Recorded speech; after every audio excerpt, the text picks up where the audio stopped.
आता पटण्यासारखं तरी बोलावं. उलट माझ्याच मुलाची तुम्ही काहीतरी थोडी करता आणि माझ्या मुलावर आळ घेता.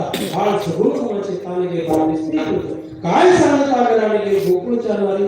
उलट त्याचीच काही थोडी करता आणि आमच्याकडे गराणे घेऊन येतात. अनेक गराणे आहेत यशोदा मातांनी मानलेल्या नाही. कशा म्हणतील त्या अशा अनेक प्रकारच्या भगवंताच्या लीला आहेत. एका भगवंत खेळता खेळता एका डबक्यामध्ये पाणी साठलेलं होतं आणि त्या पाण्यामध्ये चंद्राचं प्रतिबिंब भगवंताला दिसलं आणि दिसल्याबरोबर हट्ट करू लागले यशोदा मातेकडे, मला हा चंद्र आणून दे खेळण्यासाठी म्हणून. यशोदा मातेने समजायचा प्रयत्न केला. अरे म्हणजे बाळा, हा चंद्राचं प्रतिबिंब पाण्यामध्ये दिसतं, हे कसं आणता येईल? तुला दुसऱ्या खेळण्यात येते, भरपूर खेळण्यात खेळण्यासाठी. भगवंत शांतच मिळणार रडायचे. दहीभात खाऊ घातला, भगवंत रडायचे, थांबायला तयार नाही. सगळ्या गोकुळामध्ये कडेवर घेऊन यशोदा माता फिरल्या, रडायचे थांबत नाही. शेवटी पाण्यामध्ये झोपवलं तरी रडायचे थांबत नाही. आणि रडता रडता त्या वाटेने राधा चालली असताना रडण्याचा आवाज घेऊन यशोदा मातेच्या घरी आल्या. आणि घरी आल्यानंतर रडतात भगवंत पाण्यामध्ये पाण्याजवळ गेले आणि सहज उचलून घेतलं राधेनं भगवंताला. आणि राधेनं हातावर घेतल्याबरोबर भगवंत शांत झाले. यशोदा माता आश्चर्यचकित झाल्या.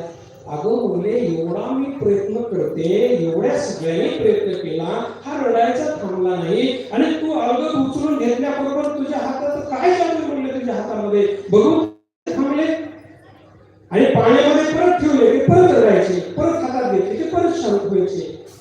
यशोदा माता म्हटल्या, मला थोडा आरामाची गरज आहे, तू काय कर, तुझ्या घरी घेऊन जा.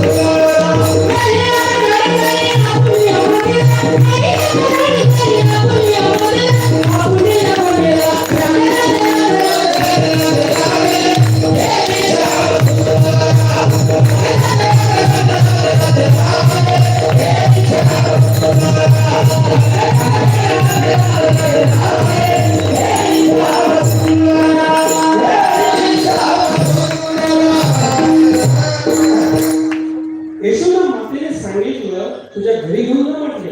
राधेला तर तेवढंच पाहिजे होतं. घर झालं तुमच्या आधी घरी होते. घरी आणलं भगवंताला पलंगावर ठेवलेलं आहे आणि पलंगावर ठेवल्यानंतर एवढं भगवंताचं स्वरूप सुंदर होतं आणि मनामध्ये भाव जागृत झाला. म्हणजे भगवंता, तू जर तरुण झाला, एवढा सुंदर आणि तरुण झाला आणि तरुण झाल्यानंतर आपल्याला किती आनंदाच्या गप्पा मारता येईल. भाव जागृत झाला राणीच्या मनामध्ये आणि भाव जागृत झाल्यावर तो भाव ओळखून भगवंत तरुण सुंदर झालेले आहे. आणि त्यांच्या गप्पा सुरू असताना राधेचा पती अनया कावड पाण्याचे घेऊन आला आणि मधला घरातला आवाज त्यानं ऐकला.